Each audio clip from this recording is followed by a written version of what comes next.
లంకలో ఏం జరిగిందో చెప్పిన హనుమ మాటలకు రాముడు సంతోషించి, నీవు తప్ప ఈ లంకలోనికి స్వశక్తితో ప్రవేశించి తిరిగి రాగల మొనగాడు వీరుడు ఇంకెవరు అంటాడు. అంటే రాముడు స్వశక్తితో లంకలోనికి వెళ్లలేడన్నమాట. రాముడికి కబుర్లెక్కువ, కార్యాలు తక్కువ. జై శ్రీరామ్. ఇంత సహాయం చేసినందుకు రాముడు హనుమంతుడికిచ్చిన గిఫ్ట్ ఏంటంటే గాఢాలింగన సౌఖ్యం. అది అతనికి పరమ సుఖానుభవాన్ని కలిగించిందట. మగాళ్ళందరికీ రాముడు గాఢాలింగనం చేయడమేంటో, రాముడి ముష్కాల కోసం లింగం కోసం ఆంజనేయుడికి తెలియడమేంటో అంతా రామలీల. యుద్ధకాండం స్పెషల్ ఏంటంటే రామాయణంలో ఉన్న పాత్రలన్నింటి అసలు స్వరూపం ఇందులోనే బయటపడుతుంది. రాముడు విల్లు పట్టుకున్న వీరుడు కాదు, సొల్లు చెప్పుకుంటూ తిరిగే చేతగానివాడు అని. రామాయణం 100% ఒక కథ మాత్రమేనని అర్థమవుతుంది. ఈ అపాయకరమైన సముద్రం ఎలా దాటాలి, అది నా వలన కాదు అనుకుంటూ రాముడు కలవరపడుతుంటాడు. ఇక్కడున్న వానరులందర్నీ ఎలా తీసుకెళ్లాలి అని చింతాక్రాంతుడైపోతాడు. అసలు వానరులందర్నీ లంకకి తీసుకెళ్లడం ఎందుకు? రాముడు ఒంటరిగా రావణుణ్ణి గెలవలేడు కాబట్టి. సీతేమో అక్కడ రాముడి కోసం కోతలు, ఇక్కడేమో రాముడి శోకాలు. గొప్ప రామాయణమే. అది చూసిన సుగ్రీవుడు రాముడితో, నువ్వొక సామాన్య పామరుడిలా ఏడవకోని బుద్ధి చెప్తాడు. సముద్రం మీద సేతును నిర్మించి అందరం అటువైపుకు వెళ్దామని ఉపాయం చెప్తాడు. మేమందరం ఉన్నాం కాబట్టి యుద్ధం గెలుస్తామని ధైర్యం చెప్తాడు. నువ్వు ఇంత గొప్పవాడివి అంత గొప్పవాడివి అంటూ రాముడికి డబ్బా కొడతాడు. వెంటనే ఉబ్బిపోయిన రాముడు, నా తపశ్శక్తితో సముద్రంపై సేతును నిర్మించగలను, లేదా సముద్రంలో నీటిని ఇంకిపోయేలా చేయగలను అంటాడు. తపశ్శక్తా? ఎప్పుడు తపస్సు చేసావు బాబు?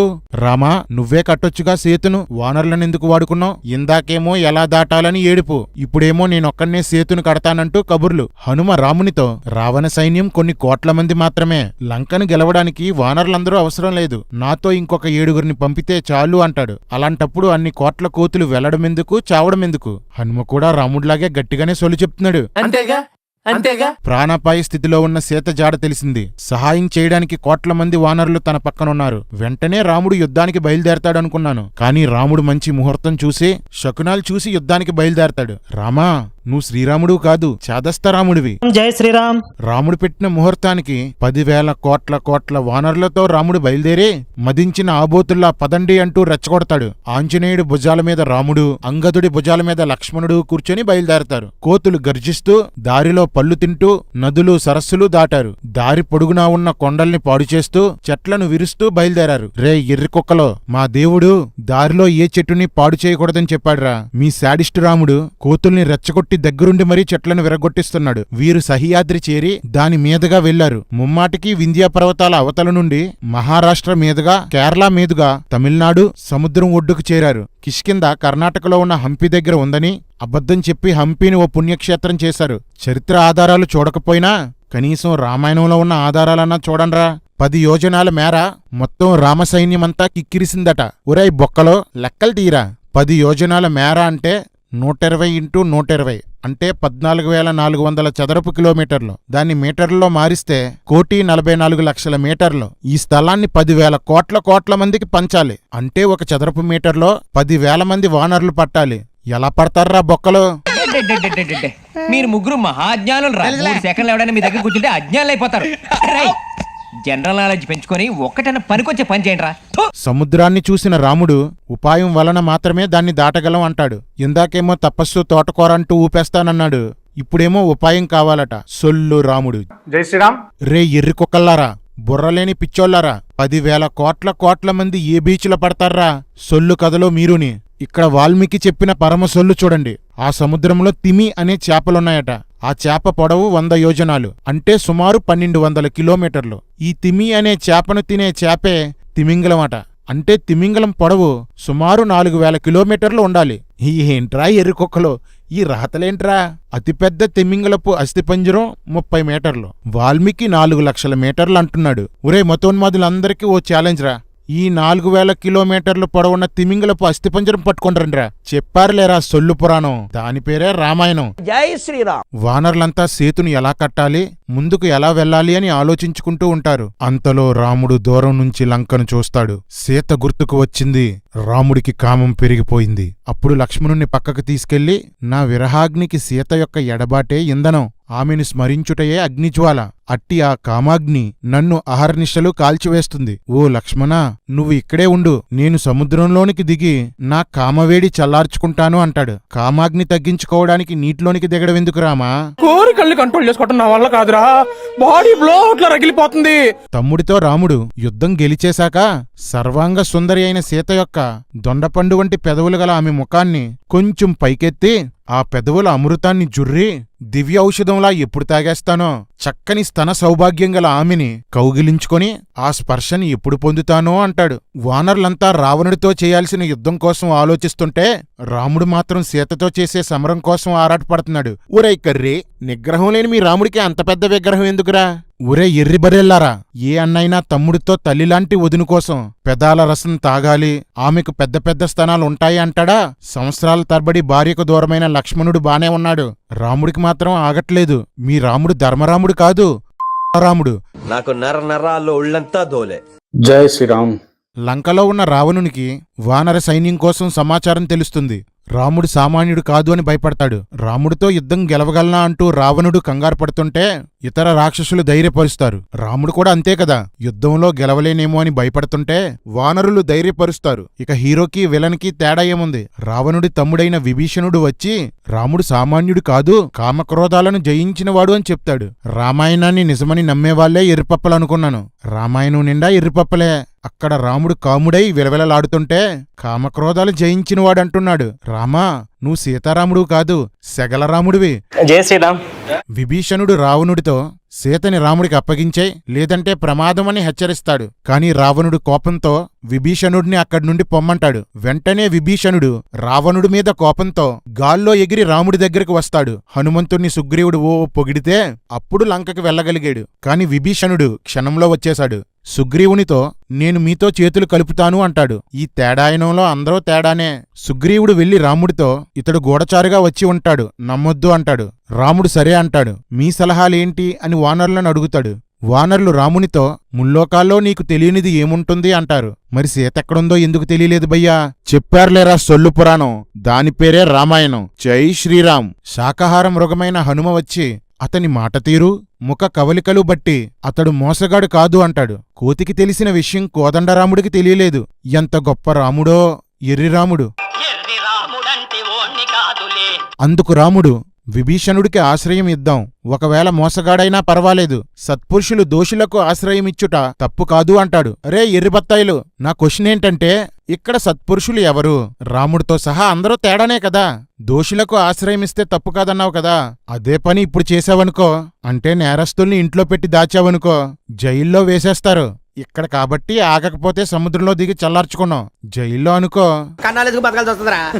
అంటే భరతుడు అడవిలో ఉన్న రాముణ్ణి కలిసినప్పుడు అందర్నీ నమ్మయ్యకు, గూఢచారులను గుర్తుపట్టు, రాజ్యం ఎలా పాలిస్తున్నావంటూ కబుర్లు చెప్పాడు. అక్కడ అది ధర్మమట, ఇక్కడైతే దోషులకి ఆశ్రయం ఇవ్వొచ్చట.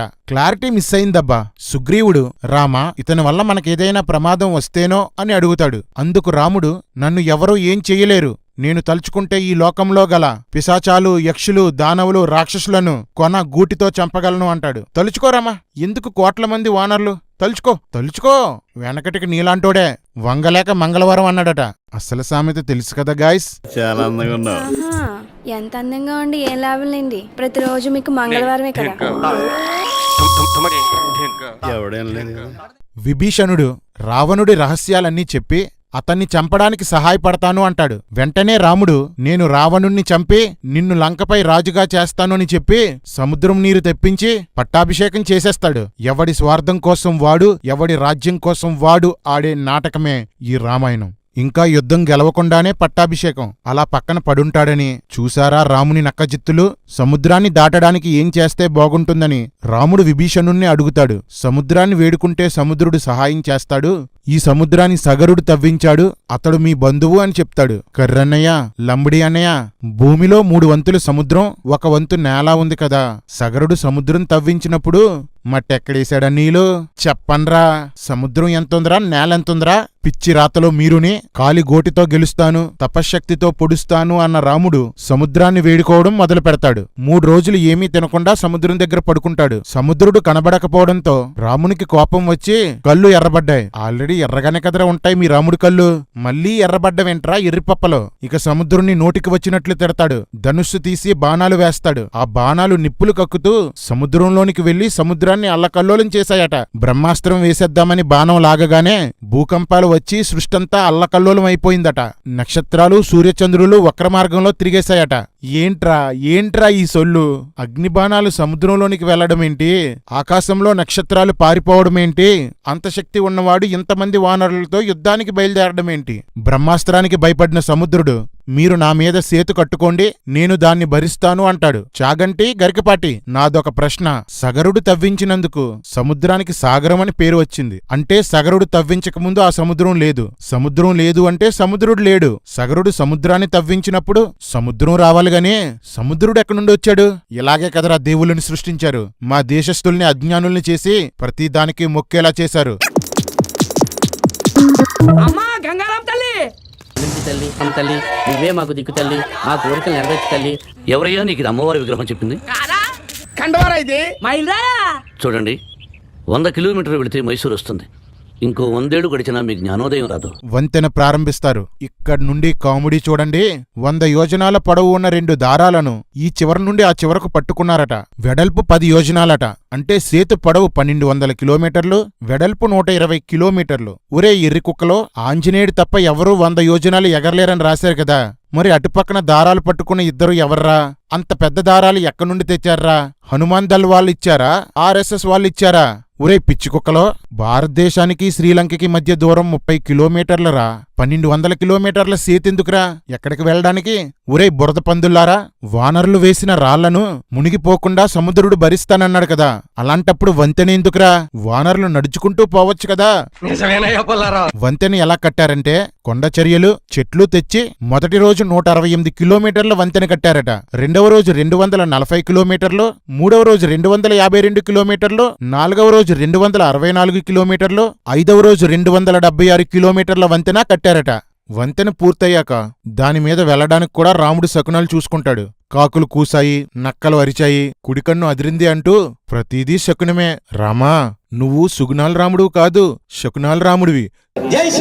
వంతెన మీద అందరూ నడుస్తుంటే వారితో పాటు సనాదనుడు అనే 4 కాళ్ల వానరుడు నడుస్తున్నాడట. అతని ఎత్తు 12 కిలోమీటర్లట. మన మేఘాల యొక్క గరిష్ట ఎత్తు 8 కిలోమీటర్లు. అంటే అతడు మేఘాల కన్నా 4 కిలోమీటర్లు ఎత్తుంటాడన్నమాట. సొల్లు చెప్పొచ్చురా, మరీ ఇంత దారుణంగా చెప్పకూడదురా రే. చిన్నపిల్లలు కూడా నమ్మర్రా మీ సొల్లుని. మొత్తానికి లంక సమీపానికి చేరుకుంటారు. రావణుడు ఒక మంత్రగాన్ని పిలిచి రాముడి తలలాంటి ఒక తలను సృష్టించి సీత ముందు పెట్టి నీ రాముడు చనిపోయాడు అని చెప్తాడు. వెంటనే సీత అయ్యో నా రామా అంటుందని అనుకున్నా. కాని ఓ కైకేయి, నీ కోరిక తీరిందా అంటూ ఆమెను తిడుతూ స్పృహ తప్పి పడిపోయింది. మూర్ఛ నుంచి బయటికి వచ్చి బాధపడి నన్ను కూడా చంపేయని ఏడుస్తుంది. రావణుడు వెళ్లిపోయాక విభీషణుడి భార్య అయిన సరమ వచ్చి రాముడు చనిపోలేదు, ఇది మంత్రగాని మాయా అని చెప్తుంది. విభీషణుడు రాముడితో వానరులను 4 సమూహాలు చెయ్యమని యుద్ధ వ్యూహాలు చెప్తే రాముడు వాటిని పాటిస్తాడు. రావణుడు తన కోటపై కూర్చొని ఉంటే రాముడు వానరులు చూశారు. వెంటనే సుగ్రీవుడు ఎగిరి రావణుని ముందుకు వచ్చి తిట్టి కిరీటం పడగొట్టి కొడతాడు. రావణ సుగ్రీవులు భయంకరంగా కొట్టుకుంటారు. దెబ్బలు తిన్న రావణుడు మంత్రప్రయోగం చేద్దామనుకుంటున్నప్పుడు దాన్ని గ్రహించిన సుగ్రీవుడు ఎగిరి మళ్లీ రాముడి దగ్గరికి వెళ్లిపోతాడు. ఇంత చేసినా ఎవడూ సుగ్రీవుణ్ణి పూజించడు, హనుమంతుణ్ణే పూజిస్తారు. ఇప్పుడు మన దొంగరాముడేమంటాడో చూడండి. సుగ్రీవా, నీ పరాక్రమం నాకు తెలుసు, కానీ నువ్వు తిరిగి రాకపోతే నేను ఈ లంకను జయించి విభీషణుణ్ణి లంక మీద పట్టాభిషేకం చేసి నేను ఆత్మహత్య చేసుకుని చనిపోదామనుకున్నాను అంటాడు. మరి సీత, ధర్మస్థాపన, ఇవన్నీ ఏం చేస్తాడు? ఒకప్పుడు సీత లేకపోతే చస్తాను అన్న రాముడు ఇప్పుడు సుగ్రీవుడు లేకపోతే చస్తాడట. అవునులే, వీరి బంధం అలాంటిది. గాలి వెదవ్వే అనుకున్నాను, తేడాగాడివి కూడానా? చూసారా రాముడు ఎంత మోసపు మాటలు మాట్లాడుతూ సుగ్రీవుణ్ణి బుట్టలో వేస్తున్నాడో. రామా, నువ్వు కోదండరాముడు కాదు, కన్నింగ్ రాముడివి. జై శ్రీరామ్. అప్పుడు రాముడు లక్ష్మణుడితో, లక్ష్మణ, శకునాలన్నీ బాగున్నాయి, మంచి ముహూర్తం చూసి యుద్ధం మొదలు పెడదామంటాడు. ఏమండి, లోపలికి రండి. రాముడు, ఆగవే, 4 రోజుల వరకు మంచి ముహూర్తం లేదు, వెళ్ళి పడుకో. అడపా, ఏమైంది? మర్చిపోయాను, ఈవేళ మంగళవారం. అదే మంగళవారం.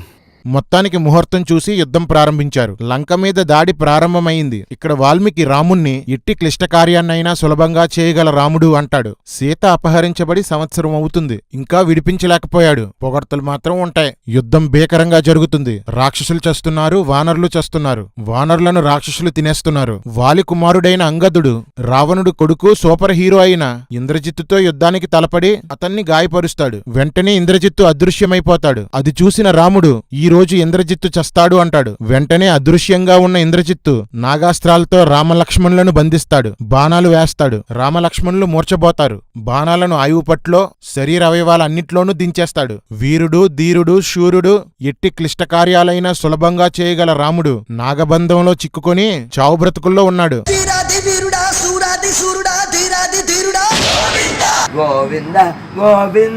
వాల్మీకి ఇక్కడ కపట యుద్ధం, మాయ యుద్ధం చేసి కనబడకుండా బాణాలు వేశాడు అని రాశాడు. రాముడు చాటు నుండి బాణం వేసి వాలిని చంపితే దాన్ని శూరత్వం అని రాశాడు. రాముడు వరం పొంది ఒకేసారి 1000 బాణాలు వేస్తే అది వీరత్వం.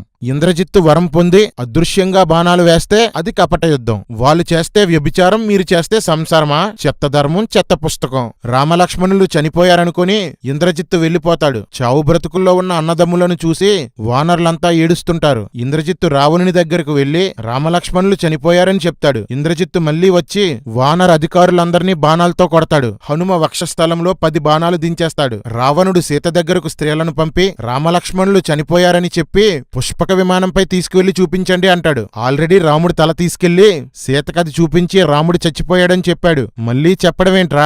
రాముడు బ్రతికే ఉన్నాడని సీతకు తెలిసిన విషయం రావణుడికి తెలియదు కదా.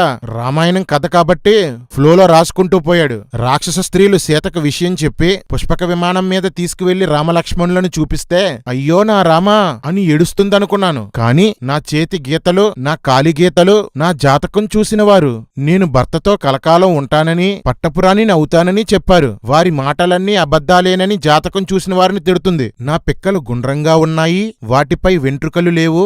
నా చేతులు, పాదాలు, తొడలు పుష్టిగా ఉన్నాయి. నా స్తనాలు సుందరములు, నా చనుమనలు గంభీరములు, నా బొడ్డు లోతైనది, వక్షస్థలం బాగా పెద్దగా పుష్టిగా ఉంది. ఇట్టి నా లక్షణాలన్నీ శుభకరములని జాతకం చూసిన వారు చెప్పారు అంటుంది. ఒరే సిగ్గు లజ్జాలేని కుక్కలారా, మీ సీతాదేవి తన బొడ్డు కోసం, తన స్తనాల కోసం, కుచముల కోసం చెప్తుంది. విని సొల్లు కార్చుకోండ్రా సొల్లుగాల్లారా. రే లలితులంబుడే, జాతకం చూసేవారికి పుట్టిన తేదీ ఇవ్వడం చూసాం, చెయ్యి చూపించడం చూసాం. మీ సీతాదేవి స్తనాలు, కుచములు, బొడ్డు, తొడలు చూపించుకుని జాతకం చెప్పించుకుందా? చనుమునలు పెద్దగా ఉన్నాయో చిన్నగా ఉన్నాయో జాతకం చెప్పేవాడు ముట్టుకొని చూసాడా, పట్టుకొని చూసాడా? ఒరే లలితులంబుడే, మీ వాల్మీకి 100 వయగ్రాలు మింగి రామాయణం రాశాడ్రా.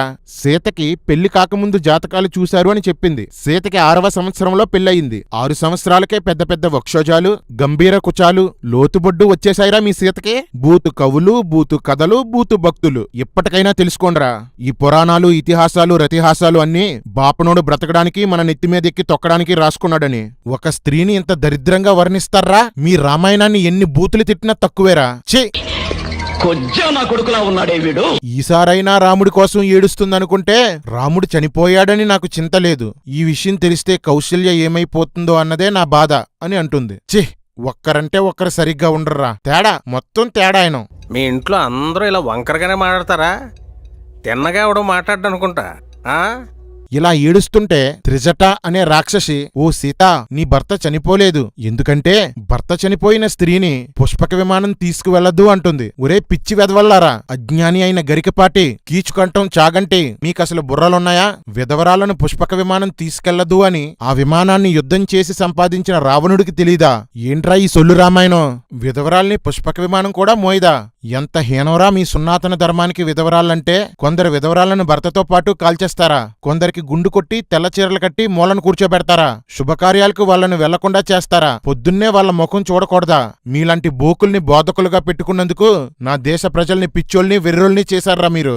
ఆఖరికి మీరు రాసిన సొల్లు కథలో కూడా స్త్రీలను అవమానించారు, విధవరాలను హీనపరిచారు. పోతారు, మొత్తం పోతారు. త్రిజట సీతను ఓదార్చి వెనక్కి తీసుకుపోతుంది. నెమ్మదిగా వీరుడు, ధీరుడు స్పృహలోనికి వచ్చి లక్ష్మణుణ్ణి చూచి చనిపోయాడనుకుని, లక్ష్మణుడే లేకుంటే నాకు సీతెందుకు, నేను కూడా చనిపోతాను అంటాడు. ప్రతిదానికి ఆత్మహత్య చేసుకుంటానంటాడు. నేను పోతానన్నయ్య, నేను పోతాను, నాకు ఇది వద్దన్నయ్య, నేను పోతాను. రామా నువ్వు ఆత్మీయ రాముడు కాదు, ఆత్మహత్యల రాముడివి. జై శ్రీరామ్. ఇక్కడ రాముడు సీతారాముల అనుబంధం కోసం గొప్ప డైలాగ్ చెప్తాడు. లోకమంతా వెతికితే నాకు సీతలాంటి భార్య దొరకొచ్చు గాని లక్ష్మణుడు లాంటి తమ్ముడు దొరకడు అంటాడు. భార్యాభర్తల బంధం అంటే ఇదారా? సీతారాముల అనుబంధం అంటే ఇదేనా?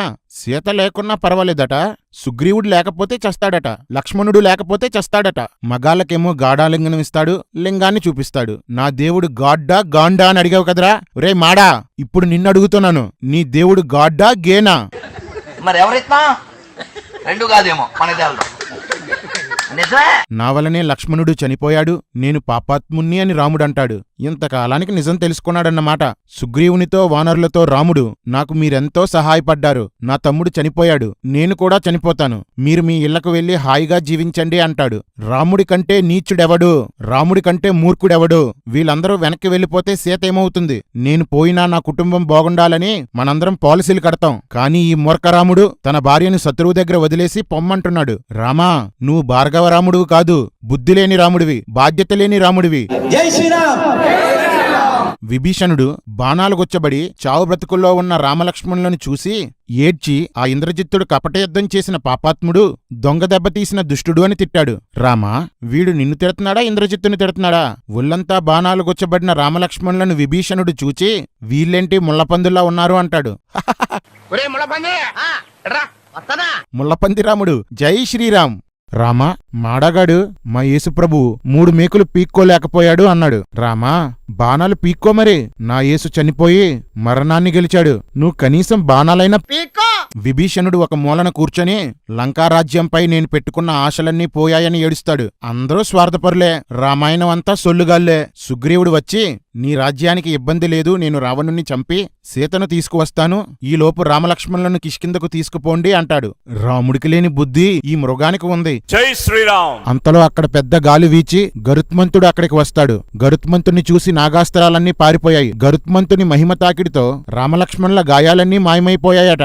వారి బలము, జ్ఞానము, శక్తి రెట్టింపయ్యాయట. ఇది సొల్లు కాదు బాబోయ్, సొల్లు ప్రో, సొల్లు మ్యాక్స్. ఏం స్టోరీరా బాబు. ఇక్కడ హీరో ఎవరో తెలీదు, యుద్ధం ఎవరు చేస్తున్నారో తెలీదు, అందరూ మాత్రం రామలక్ష్మణులను పొగుడుతుంటారు. కర్మ, మొత్తానికి వీరులు తిరిగి లేచారు. అందరూ అండర్లైన్ చేసుకోవాల్సిన విషయం ఏంటంటే, ఇక ముందు యుద్ధం చేయబోయే రామలక్ష్మణులు తమ శక్తితో యుద్ధం చెయ్యట్లేదు, గరుత్మంతుడు ఇచ్చిన రెట్టింపు శక్తితో చేయబోతున్నారు. మన సొల్లు వీరులు తిరిగి లేచేసరికి వానరులు ఉత్సాహనాదం చేశారు. ఆ శబ్దం రావణుడికి వినిపించి, రామలక్ష్మణులు బంధింపబడి ఉన్నారు కదా, ఈ ఉత్సాహధ్వని ఏంటి అంటాడు. ఒరేయ్ మతోన్మాద పిచ్చి కుక్కల్లారా, వాళ్ళు చచ్చిపోయారు అని రావణుడికి తెలుసు, బంధింపబడ్డారు అని వాల్మీకి తెలుసు. కాని రావణుడెందుకు బంధింపబడ్డారు అంటున్నాడు? ఇది కథ కాబట్టి వాల్మీకి ఫ్లోలో రాసేశాడ్రా, తెలుసుకోన్రా ఎర్రిపిచ్చోళ్లరా. అంతలో మేఘాల్లో నుండి రక్తపు వర్షం కురిసింది. ధూమ్రాక్షుడు అనే రాక్షసుడు యుద్ధానికి వస్తున్నాడు. ఇక్కడ వాల్మీకి ఇలా రాశాడు, ఆ కపిసేన శ్రీరాముని బాహుబలం వలన సురక్షితంగా ఉండెను. రాముని వలన వానర సైన్యం సురక్షితంగా ఉందా? వానర సైన్యం వలన రాముడు సురక్షితంగా ఉన్నాడా? ఏం రాశావు వాల్మీకి? బుర్రండే రాశావా? ధూమ్రాక్షునికి హనుమకి యుద్ధం జరిగింది. ఇక్కడి నుండి రావణుడు ఒక రాక్షసుణ్ణి, అతని వెంట సైన్యాన్ని పంపుతుంటాడు. వాడు వస్తుంటే నక్కలు కూయడం, కాకులు అరవడం, ఎడమకన్ను అదరడం, వాడిని చూసి వానరులు పారిపోవడం, ఒక వానర నాయకుడు అతనిని ఎదుర్కొని అతన్ని కొట్టడం, అతనితో దెబ్బలు తిని మూర్చబోవడం, మళ్లీ వానర నాయకుడు స్పృహలోనికి వచ్చి రాక్షసుణ్ణి మూర్చబోయేలా కొట్టడం, వానర నాయకుడు చెట్లు, కొండ చర్యలు రాక్షసుని మీదకు విసరడం, రాక్షసులు బాణాలు వేయడం, చివరికి వానర నాయకుడి చేతిలో రాక్షస నాయకుడు చావడం. Repeat repeat repeat. మామూలు ల్యాగ్ కాదు. ఈ మధ్యలో కామెడీ ఏంటంటే, బాణాల దెబ్బలు తగిలి రక్తాలు కారుతున్న వానరుల్ని చెట్లకు బాగా పూసిన ఎర్రని పుష్పాలతో వాల్మీకి పోలుస్తుంటాడు. ఒరే పిచ్చికొక్కలారా, నిజానికి ఎర్ర పువ్వులు వాళ్ళు కాదురా, రామాయణాన్ని నమ్మే మీరే ఎర్రి పుష్పం. హనుమంతునిలో 14 బాణాలు దిగిపోతే చెట్లు మొలిచిన కొండలా ఉన్నాడు అని వాల్మీకి పోల్చాడు. ఇంతకన్నా చెత్త కవిని నేను ఎప్పుడూ ఎక్కడా చూడలేదు. ఇన్స్టాలోనూ ఎక్స్ లోనూ కొంతమంది చెత్త కవితలు రాస్తుంటారు. అందులో ప్రతి ఒక్కడికి నేను పెడుతున్న పేరేంటంటే కలియుగ వాల్మీకి, ఈ తరపు వాల్మీకి. రావణుడి కొడుకులు, సైన్యాధిపతులు చనిపోతుంటే ఇక నేరుగా రావణుడే యుద్ధానికి వస్తాడు. అంతవరకు రావణుణ్ణి కాటుక కొండలా ఉన్నాడు, భయంకరంగా ఉన్నాడు, నల్లకొండలా ఉన్నాడని వర్ణించారు. కాని రాముడు రావణుణ్ణి చూడగానే అతని తేజస్సుని, అందాన్ని పొగుడుతుంటాడు. ఎవరికీ అందంగా కనిపించని రావణుడు రాముడికి ఎందుకు అందంగా కనిపించాడో ఒక్కసారి నా కళ్ళతో చూడు మావా. మగాళ్లతో కౌగిళ్ళు, మగాళ్లను వర్ణించడాలు. నువ్వంటే నాకిష్టం, నీ ఎలకంటే నాకిష్టం. ఎక్కడో తేడా కొడుతుంది భయ్యా. రావణుడితో రాముడు యుద్ధానికి బయలుదేరుతుంటే లక్ష్మణుడు అన్నా నువ్వెందుకు, నేను వెళ్లి చంపుతాను అంటాడు. లేదు లేదు నేనే చంపుతాను, నువ్వు చిన్నవాడివి, నేను రావణుణ్ణి చంపుతానని ప్రతిజ్ఞ చేశాను అంటాడేమో అనుకున్నాను, కానీ అలా అనలేదు. మొదలుపెట్టు ఏ మీరు ఆడరా? కెప్టెన్ టీమ్ కు వెన్నుముకలా అంటాడు, వెనకాలే ఉంటాడు, గ్రౌండ్ లోకి రాడు. వెళ్ళు లక్ష్మణ, వాడు చాలా ప్రమాదకరమైన వాడు, తెలివిగా యుద్ధం చేయి అంటూ సొలుసలహాలిచ్చి పంపేస్తాడు. స్వార్థం పోతే రావణుడు పోతాడు, లేదా లక్ష్మణుడు పోతాడు, మనం సేఫ్, అంతే కదా రామా? హనుమ వానరులపై బాణాలు వేస్తున్న రావణుణ్ణి చూసి నా కుడి చేతితో నిన్ను కొడితే చస్తావు అంటాడు. విశాలమైన హనుమ వక్షస్థలంపై రావణుడు కొట్టగా మారుతి స్పృహ తప్పి పడిపోయాడు. అంతలో నీలుడు రావణుడితో తలపడి ఇద్దరూ కొట్టుకుంటుంటారు. అంతలో హనుమ స్పృహలోనికి వచ్చి వేరొకనితో యుద్ధం చేస్తుంటే మధ్యలోకి వెళ్ళకూడదు అని ఆగిపోతాడు. ఈ విషయం గుర్తుపెట్టుకోండి. నీలుడిని అగ్ని అస్త్రంతో రావణుడు కొడతాడు, అయినా అతడు చావడు, ఎందుకంటే అతడు అగ్నిపుత్రుడట. మామూలుగా ఇతనికి ఒక తండ్రి ఉన్నాడు, విశ్వకర్మ అని ఇంకో తండ్రి ఉన్నాడు, ఇప్పుడు మూడో తండ్రి ఎంటర్ అయ్యాడు. జై రామాయణం. అంతట లక్ష్మణుడు వాళ్ళతో కాదు నాతో తలపడు అంటాడు. ఇద్దరు ఒకరి బాణాలను ఒకరు ముక్కలు చేసుకుంటున్నారు. రావణుడు బ్రహ్మ ఇచ్చిన బాణాన్ని లక్ష్మణుడి నుదిట్లో దించేశాడు. కాసేపటికి లక్ష్మణుడు తేరుకొని రావణుణ్ణి 3 బాణాలతో కొట్టాడు. వెంటనే రావణుడు మూర్ఛబోయాడు. స్పృహలోనికి వచ్చి శక్తి అస్త్రం వేశాడు. గుండెల్లో గుచ్చుకున్న లక్ష్మణుడు స్పృహ తప్పి కింద పడ్డాడు. లక్ష్మణుణ్ణి ఎత్తుకుపోదామని రావణుడు వస్తుంటే హనుమంతుడు రావణుని మీదకు విజృంభించాడు. ఇద్దరు యుద్ధం చేసుకుంటే మధ్యలోకి వెళ్ళకూడదన్నవాడే మధ్యలో దూరిపోయాడు. అంతా తేడాయనం, రామాయణం అంతా తేడాయనం. హనుమ దెబ్బకు రావణుడి చెవుల్లో నుంచి రక్తం వచ్చి స్పృహ తప్పాడు. మూర్ఛరామాయణం కదా, అలాగే ఉంటది. గాయాలతో చావు బ్రతుకుల్లో ఉన్న లక్ష్మణుడికి తాను విష్ణువు యొక్క 4వ అంశాన్ని గుర్తుకు రాగానే గాయాలన్నీ తొలగిపోయాయట. ఏం సొల్లు రామాయణం రా ఇది. ఇప్పుడు మన వీరుడు శూరుడు కాముడైన రాముడు హనుమ భుజాలెక్కి రావణునితో నా నుండి నువ్వు తప్పించుకోలేవు, శివుడి దగ్గరికి వెళ్ళినా తప్పించుకోలేవు అంటాడు. శైవవుల్ని తొక్కేయడమే కదా రామాయణం ఉద్దేశం. రావణుడు హనుమపై బాణాలు వేస్తే రాముడు రావణునిపై వేస్తాడు. బాణం దెబ్బకి కింద పడ్డ రావణుడు చాలాసేపు యుద్ధం చేసి అలిసిపోతాడు. అప్పుడు రాముడు ఇప్పుడు అలిసిపోయావు కాబట్టి ఇంటికి వెళ్ళు, మళ్ళీ రా అప్పుడు యుద్ధం చేసుకుందాం అంటాడు. మరదే ఎక్స్ట్రాలంటే చంపేయొచ్చు కదా. అలా ఇంటికి పంపితే రావణుడు సీతను చంపేస్తే ఎంత వరస్ట్ స్టోరీ రాసావు వాల్మీకి.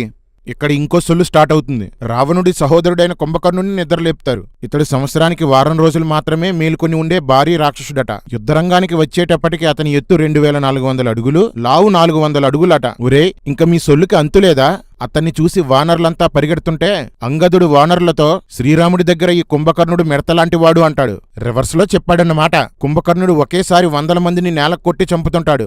ఒక్కసారికి 20-30 మందిని పట్టుకుని తినేస్తుంటాడు. అప్పుడు వానరులు రాముడి దగ్గరికి వెళ్లి కాపాడండంటూ శరణు కోరుతారు. అయినా రాముడు వెళ్లడు. అంతట సుగ్రీవుడు, ఆంజనేయుడు, అంగదుడు కుంభకర్ణునితో యుద్ధం చేస్తుంటారు. పోరాడుతుంటారు, స్పృహ తప్పుతుంటారు. స్పృహ తప్పిన సుగ్రీవుణ్ణి కుంభకర్ణుడు ఎత్తుకొని కోటలోనికి తీసుకుపోతాడు. సుగ్రీవుణ్ణి తినేయకుండా కోటలోనికి ఎందుకు తీసుకెళ్లాడో ఎవ్వడికీ తెలీదు. అది చూసిన ఆంజనేయుడు నేను సుగ్రీవుణ్ణి కాపాడగలను, కాని అలా చేస్తే సుగ్రీవుడి కీర్తి ప్రతిష్టలు దెబ్బతింటాయి, అది ఆయనకు నచ్చదు, తానే స్పృహలోనికి వచ్చి శత్రువులను చంపుతాడు అంటాడు. ఒకవేళ కుంభకర్ణుడు సుగ్రీవుణ్ణి చంపేస్తే ఏదైనా పర్లేదు, ఖండాలు చేసినా పర్లేదు, కీర్తి ప్రతిష్టలు మాత్రం పోకూడదు. సీతారాముల్ని చూసి చెడిపోయినట్టున్నాడు. జై శ్రీరామ్. స్పృహలోకి వచ్చిన సుగ్రీవుడు తన గోళ్లతో కుంభకర్ణుడి ముక్కు చెవులు తెగిపోయేలా చేశాడు. రామలక్ష్మణులను చూసి నేర్చుకొని ఉంటాడు. కుంభకర్ణుడు సుగ్రీవుణ్ణి నలిపి గిరగిరా తిప్పి నేల మీద కొట్టాడట. కింద పడ్డ సుగ్రీవుణ్ణి రాక్షసులంతా తీవ్రంగా కొట్టారట. అంతట సుగ్రీవుడు రివ్వున ఎగిరి రాముడి దగ్గరికి పోయాడట. ఎంత సొల్లేంటి భయ్యా, నా వల్ల కాదు భయ్యా. కుంభకర్ణుడు దొరికిన వాళ్ళని దొరికినట్లు తినేస్తున్నాడు. అయినా రాముడు యుద్ధానికి రాలేదు. మళ్ళీ వానరులంతా వచ్చి మమ్మల్ని కాపాడు అని వేడుకుంటారు. అయినా యుద్ధానికి వెళ్ళడు. రామా, నీకు కోదండం ఎందుకు? ఫోటోలు తీయించుకోవడానికా? రాములే మనిషి కనపడ్డా నరకలేదంటన్నా. సోమవారం నా పుట్టినరోజురా. అయితే వాళ్ళతో అన్నా ఈ రోజు మంగళవారం ఆంజనేయ స్వామి పుట్టినరోజు. పోనీ బుధవారం చెప్పన్నా. బుధవారం నా గొడ్డలి పుట్టినరోజు. గురువారం అది నా చేతికొచ్చిన రోజు. శుక్రవారం నేను ఎవరిని చంపరాదు, నీకు తెలుసుగా. పోనీ శనివారం నరకన్నా. శనివారం నాడు ఎవరిని చంపినా గొడ్డలికి శని పట్టుకుంటుందిరా. అయితే ఆదివారం చెప్పన్నా. ఆదివారం సెలవు రోజు, నా గొడ్డలి పనిచేయదురా. కుంభకర్ణుడు గద పట్టుకుని నేరుగా రాముడి మీదకి యుద్ధానికి దిగుతాడు. అప్పుడు రాముడు అతని మీదకి బాణాలు వేస్తాడు.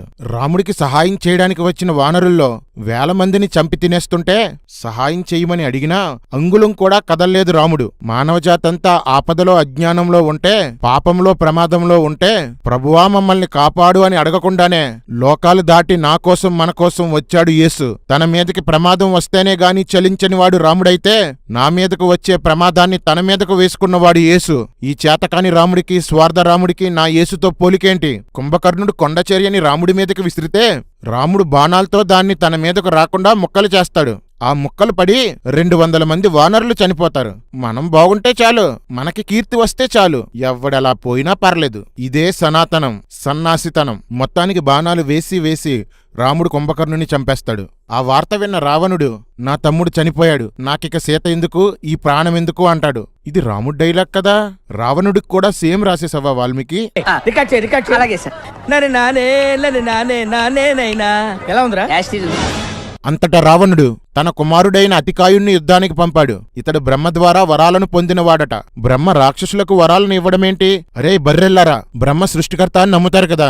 ఎవడికి పడితే వాడికి ఏదడిగితే అది వరం ఇవ్వడం, వాళ్ళను చంపడానికి ఇంకెవరినో పంపడం, ఆ చంపిన వాణ్ణి పెద్ద హీరోగా పూజించడం. ఒరే పిచ్చి బత్తాయిలు, అసలాడు విలన్ అవ్వడానికి కారణమే మీ సృష్టికర్త తొందరపాట్రా. తప్పుని దిద్దుకోవడానికి అవతారం ఎత్తిన ప్రతిసారి ఆ అవతారాన్ని దేవుడు అని నమ్ముతున్నారు. మీకంటే ఎర్రి బత్తాయిలు ఎవర్రా? రామాయణంలోకెల్లా అత్యంత చెడ్డ వ్యక్తిత్వం గలవాడు రాముడైతే అత్యంత తెలివి తక్కువోడు బ్రహ్మ.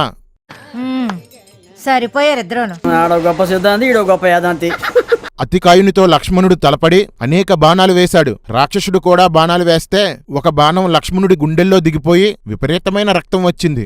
లక్ష్మణుడు 1000 బాణాలు వేశాడట. అతికాయుడు వేసిన బాణం లక్ష్మణుడి కడుపులో దిగిపోయి మూర్ఛబోయాడట. తేరుకొని లక్ష్మణుడు బ్రహ్మాస్త్రం వేసి అతికాయుణ్ణి చంపేశాడు. వరాలు పొందిన వారేమో బాణాలకి చస్తుంటారు. తపస్సే చేయని రామలక్ష్మణులు మాత్రం ఎన్ని బాణాలు గుచ్చుకున్నా చావరు. సొల్లు రామాయణం కదా, అలానే ఉంటుందిలే. కొడుకు చనిపోయాడని రావణుడు బాధపడుతుండగా ఇంద్రజిత్తు మరలా యుద్ధానికి వస్తాడు. అనేక మంది వానరుల్ని చంపేస్తాడు. హనుమ మొదలుకొని వానరుల్లో ముఖ్యమైన యోధులందర్నీ బాణాలతో ఈటెలతో కొట్టేశాడు. అందరూ బాణాల దెబ్బలకి కింద పడిపోతుంటే రాముడికి చీర తడిసిపోయింది. వెంటనే లక్ష్మణుడితో, మన మీద కూడా బాణాలు పడిపోతాయి, మనం రోషం పౌరుషం అంటే కుదరదు, మనిద్దరికీ బాణాలు తగలగానే చనిపోయినట్లు నటిద్దాం, మనం చచ్చామనుకుని ఇంద్రజిత్తు వెళ్ళిపోతాడు అంటాడు. గొప్ప వీరుడు శూరుడు అయిన లక్ష్మణుడికి కూడా తడిచిపోయినట్టుంది. సరే అన్నా అంటాడు. అంతటి ఇంద్రజిత్తు బ్రహ్మాస్త్రం దెబ్బకి ఇద్దరూ చచ్చిపోయినట్లు పడుకుండిపోతారు. ఒరే ఎర్రి కుక్కల్లారా, పిచ్చి బర్రెల్లారా, ఇతనారా వీరుడు? రాముడు వీరుడు కాదు, నటుడు. నవరస నట సార్వభౌమ, నట విరాట్, నట కిరీటి, యువరత్న, యువ సామ్రాట్, మెగాస్టార్, సూపర్ స్టార్ మన రాంబాబు గారు. జై శ్రీరామ్. నటిద్దామనుకున్న రామలక్ష్మణులకి దెబ్బ గట్టిగానే తగిలింది. దాంతో నటిస్తూ నటిస్తూ స్పృహ తప్పిపోయారు. అలా రామలక్ష్మణులు తమ ప్రాణాలు కోల్పోయారు. ఎవరైనా పాత్రలో నటించడం చూసాం, జీవించడం చూసాం. వీళ్ళు పాత్రల్లో నటిస్తూ నటిస్తూ చనిపోయారు. అప్పటికే 67 కోట్ల మంది వానరులు చనిపోయారు. ఇంతటితో రామలక్ష్మణులు రెండోసారి యుద్ధంలో ఓడిపోయారు. జాంబవంతుడు హనుమతో హిమాలయాల్లోకి వెళ్లి అక్కడ ఔషధగిరి ఉంటుంది, అందులో మహా ఔషధాల మొక్కలుంటాయి, వాటిని తీసుకొని రా అంటాడు. హనుమ ఆ పర్వతం దగ్గరికి వెళ్లేసరికి ఔషధాలు మెరుస్తూ ఉంటాయి. హనుమను చూసిన ఔషధాలు ఎవరో వచ్చేశారని గ్రహించి అదృశ్యమైపోయాయట. బొక్కలబయ్యా, ఔషధాలు ఉన్నవి ఉపయోగపడ్డానికి కాదా, దాక్కున్నాయా? మీ వాల్మీకి ఏంటి భయ్యా ఇంత దరిద్రంగా రాశాడు కదనే? ఎవరైనా రాసుకోవచ్చండి. ఆ చరిత్రకు ఆధారం ఉందా? ఆర్కియాలజికల్ ఆధారం ఉందా? లిటరరీ ఆధారం ఉందా? జియోలాజికల్ ఆధారం ఉందా? అది చూడాలి మనం. ఏంటి బాబన్నా? ఏం చెయ్యాలో తోచని హనుమ ఆ పర్వతాన్ని పట్టుకొని లంకకు వచ్చేస్తాడు. హనుమను చూసిన వానరులంతా జయధ్వనులు చేశారు. ఈ విషయాన్ని గుర్తుపెట్టుకోండి. ఆ మూలికల వాసనకి చనిపోయిన వానరులంతా బ్రతికేశారట.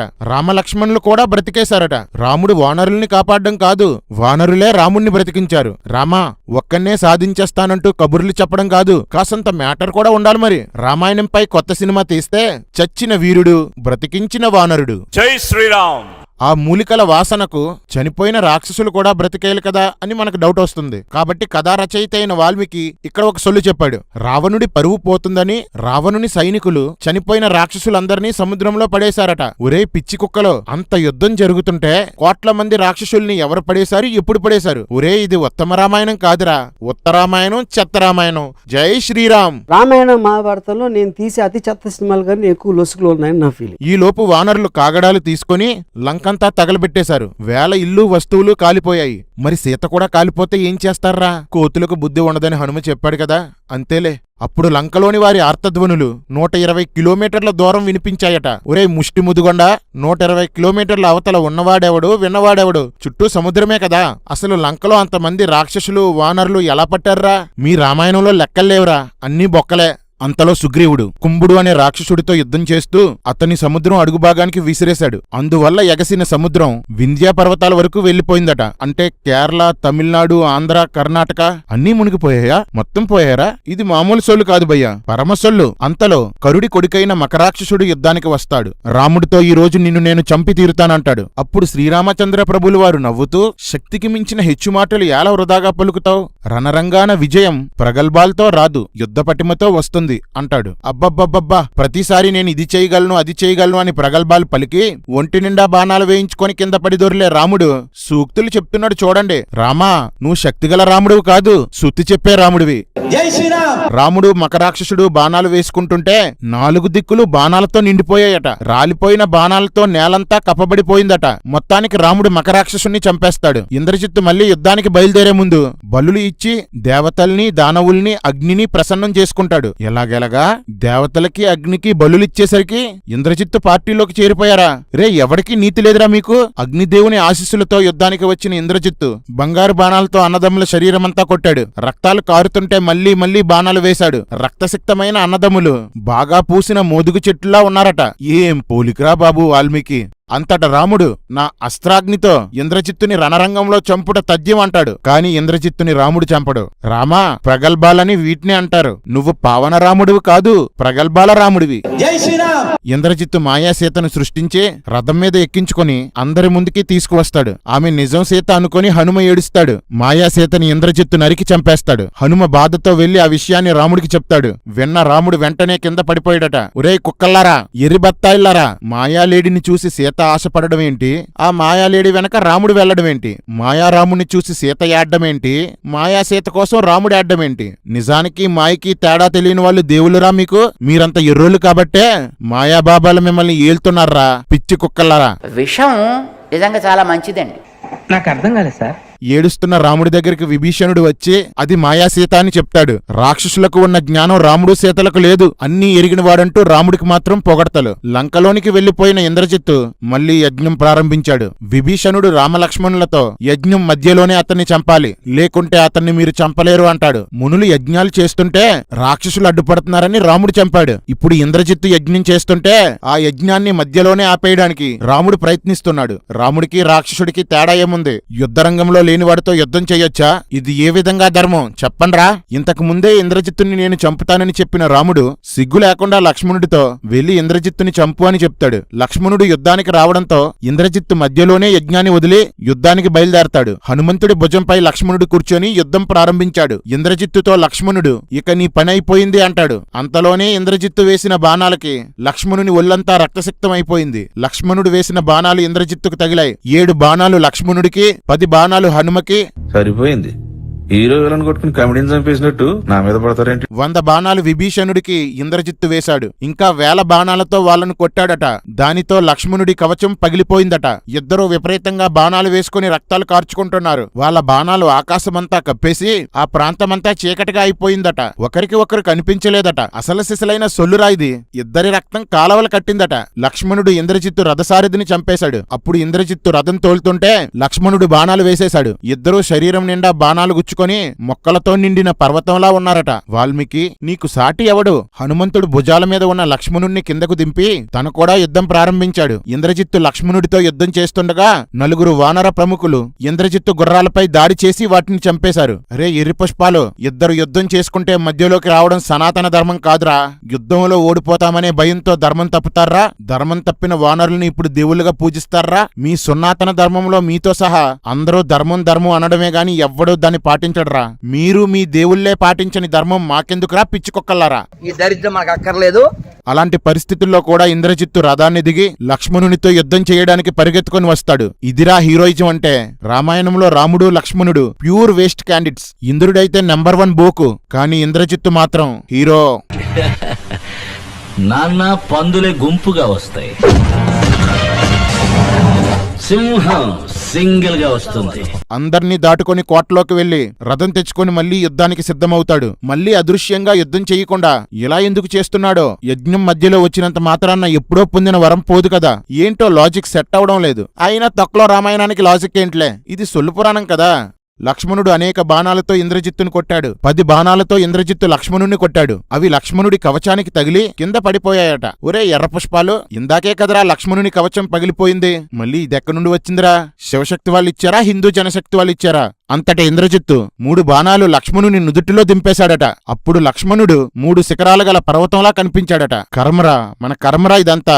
ఇంద్రజిత్తు విభీషణుడిపై, వానర వీరులపై బాణాలు వేశాడు. విభీషణుడు ఇంద్రజిత్తు రథపు గుర్రాలను చంపేసి అతని గుండెల్లో 5 బాణాలు దించేస్తాడు. విభీషణుడు ఇంద్రజిత్తు యుద్ధం చేసుకుంటుండగా లక్ష్మణుడు ఇంద్రజిత్తుపై బాణాలు వేసేస్తుంటాడు. ధర్మప్రభువులు బాబయ్య, అధర్మప్రభువులు చి.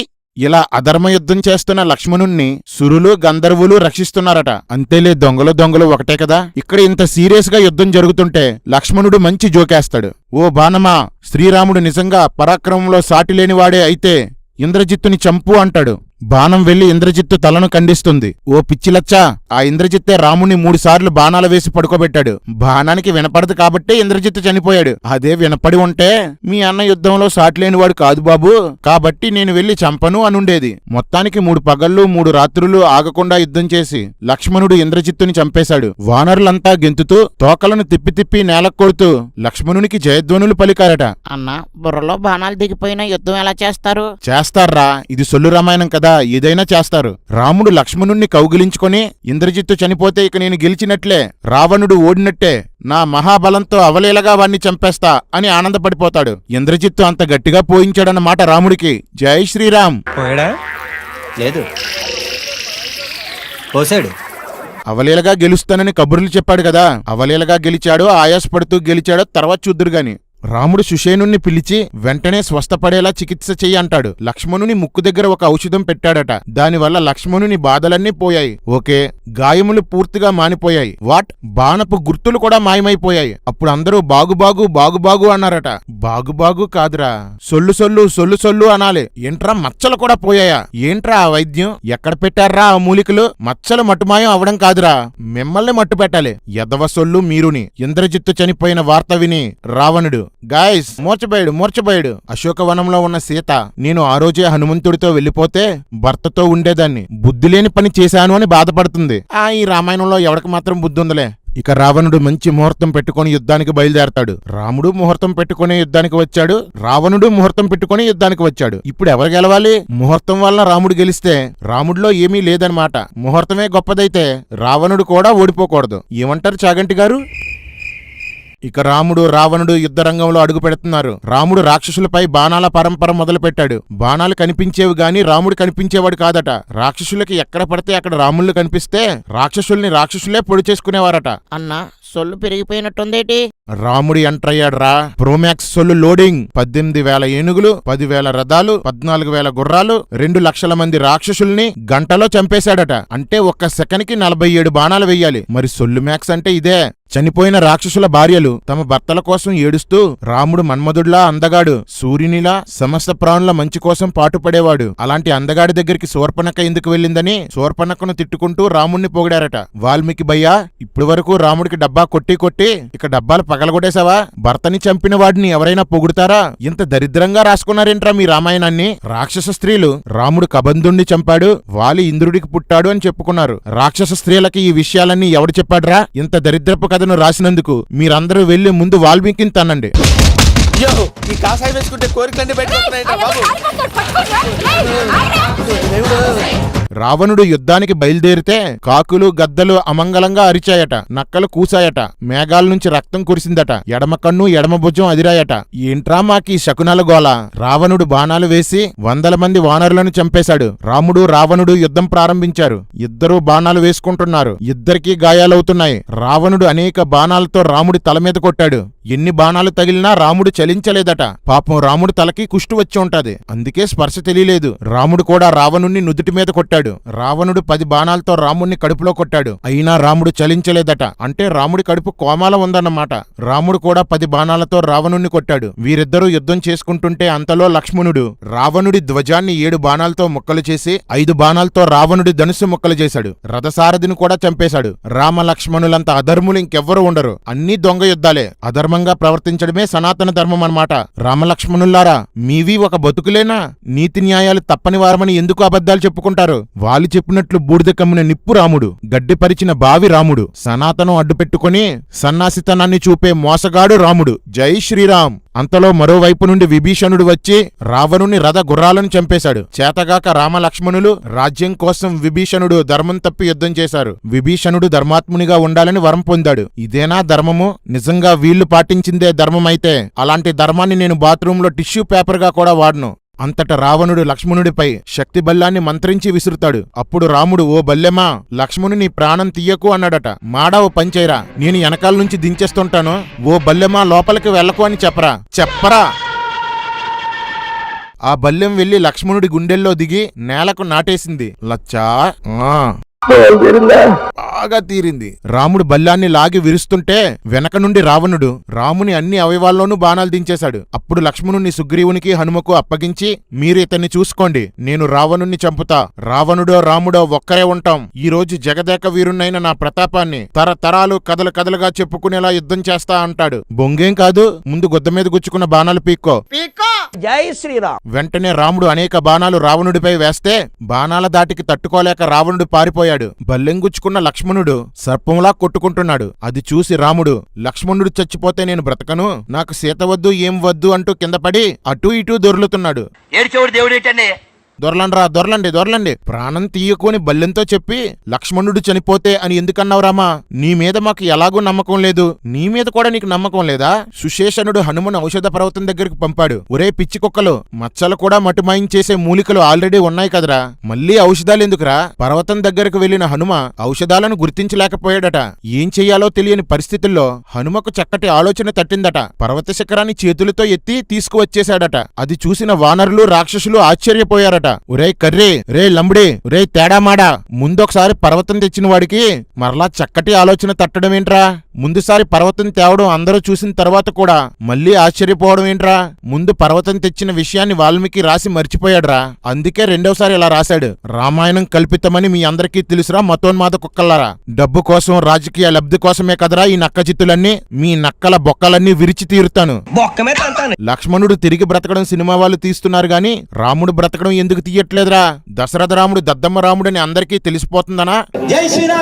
ఇప్పుడు మీరు ఏ సినిమాలోని చూడని, ఎప్పుడూ వినని రామ రావణ యుద్ధం చూపిస్తాను. లక్ష్మణుడు చావు బ్రతుకుల్లో ఉండడం, రాముడు విపరీతంగా గాయపడ్డం చూసి రాముడు యుద్ధంలో గెలుస్తాడా లేదా అన్న సందేహం వచ్చిందనుకుంటా ఇంద్రుడికి. పెద్ద రథాన్ని, మాతలి అనే రథసారథిని, మహాధనుస్సును, కవచాన్ని, బాణాలను, బల్లాలను పంపిస్తాడు. నేను వీరుణ్ణి ధీరుణ్ణి, ఎవరైనా ఏదైనా ఇస్తే తీసుకోను అని చెప్పుకునే రాముడు సిగ్గు లేకుండా అవన్నీ తీసుకొని రథమెక్కి యుద్ధం ప్రారంభిస్తాడు. రాముడు ఇంద్రుడి సహాయం తీసుకుని రథమెక్కి యుద్ధం చేసినట్లు సినిమా తీస్తే రాముడు పనికిమాలిన వాడని అందరికీ తెలిసిపోతుందని ఏ సినిమాలోనూ ఈ సీన్ పెట్టరు. ఇంద్రుడు ఎన్ని ఏర్పాట్లు చేసినా రావణుడు 1000 బాణాలతో రాముణ్ణి గాయపరిచాడు. ఒరే పిచ్చోళ్లారా, ఒక మనిషికి 1000 బాణాలు ఎలా గుచ్చుకుంటాయిరా? ఎక్కడ గుచ్చుకుంటాయిరా? చెప్పండ్రా బాబు. రాముడికి సహాయంగా వచ్చినందుకు రథసారథి అయిన మాతలికి కూడా బాణాలు గుచ్చుకున్నాయి. ఇంకా బాణాలు గుచ్చుకొని ధనుస్సు కూడా పట్టుకోలేని స్థితికి రాముడు వెళ్లిపోయాడు. రామా, ఇందాకేమన్నావు? అవ్వలీలగా అలా చిటికెలో, మరిప్పుడు కాపాడండి రోయ్. రావణుడు ఒక అస్త్రాన్ని విసిరితే దానిని ఆపడానికి రాముడు ఎన్నో బాణాలు వేశాడు. కానీ ఆ శూలం మిడతల్ని తినేసినట్లుగా రాముడి బాణాలన్నీ తినేసి రాముని వైపు దూసుకొని వస్తుంది. వెంటనే ఇంద్రుడు పంపిన బల్లెంతో ఆ శూలాన్ని ఆపుతాడు. రాముడు పీకిందేం లేదు. ఇంద్రుడి సహాయం లేకపోతే జై శ్రీరామ్ కాదు, గోవిందా గోవిందా. రాముడు మళ్ళీ రావణుడిపై బాణాలు వేశాడు. తలలో వక్షస్థలంలో కొట్టాడు. మళ్ళీ రావణుడు రాముణ్ణి తీవ్రంగా దెబ్బతీశాడు. లెక్కలేనన్ని బాణాలతో రాముడి శరీరమంతా నిండిపోయింది. ఊరై సొల్లు కాకపోతే తలలోకి గుండెలోకి బాణాలు దిగిపోతే చచ్చిపోర్రా? ఇలాంటి పనికిమాలిన పుస్తకాన్ని పట్టుకుని మా పరిశుద్ధ గ్రంథాన్ని కామెంట్ చేస్తారా? మీ బోకు రామాయణాన్ని అందరికీ చూపిస్తాం. ఇక మీదట బైబిల్ జోలికి వస్తే మీ గ్రంథాలకి గుడ్డలిప్పి రోడ్డు మీద నిలబెడతాను. రాముడు రావణుడిపై బాణాలు వేస్తుంటే మరో పక్క వానరులు పెద్ద పెద్ద శిలలతో శిఖరాలతో రావణుణ్ణి కొట్టేవారు. ఒరే ఎర్రి బత్తాయిలు, ఏంట్రా ఈ యుద్ధం చేసే పద్ధతి? అధర్మమంతా మీ రామాయణంలోనే ఉందరా. మీ ధర్మాన్ని కాపాడుకోవాలి అంటున్నారు కదా. మీరు మీ ధర్మాన్ని కాపాడుకోవాలనుకుంటే ముందుగా రామాయణాన్ని గొయ్యి తీసి పాతేయండ్రా. అప్పటి వరకు అధర్మం మాత్రమే మన దేశాన్ని ఏలుతుంది. ధర్మం లేని రామాయణాన్ని పాటిస్తే అధర్మమే పీఠం మీద కూర్చుంటుంది, అధర్మమే రాజ్యమేలుతుంది, అధర్మమే రాజ్యాంగం అయిపోతుంది. తీవ్రంగా గాయపడిన రావణుణ్ణి అతని సారథి యుద్ధరంగం నుండి వేరొక దారికి తీసుకుపోతుంటే రావణుడు కోప్పడి, నేను యుద్ధం చేసే తీరుతాను, రాముడికి ఎదురుగా రథాన్ని పోనివ్వు అంటాడు. ఇది రామ రోషమంటే. చచ్చిపోయినట్లు నటించడం, ఇతరుల సహాయం తీసుకోవడం, అధర్మంగా యుద్ధం చేయడం కాదు రోషమంటే. రావణుడు చేస్తున్నాడే అది రోషంతో కూడిన యుద్ధమంటే. అధర్మంగా యుద్ధం చేసిన నువ్వు జానకిరాముడు కాదు, పెద్ద జాదూ రాముడివి. జై శ్రీరామ్.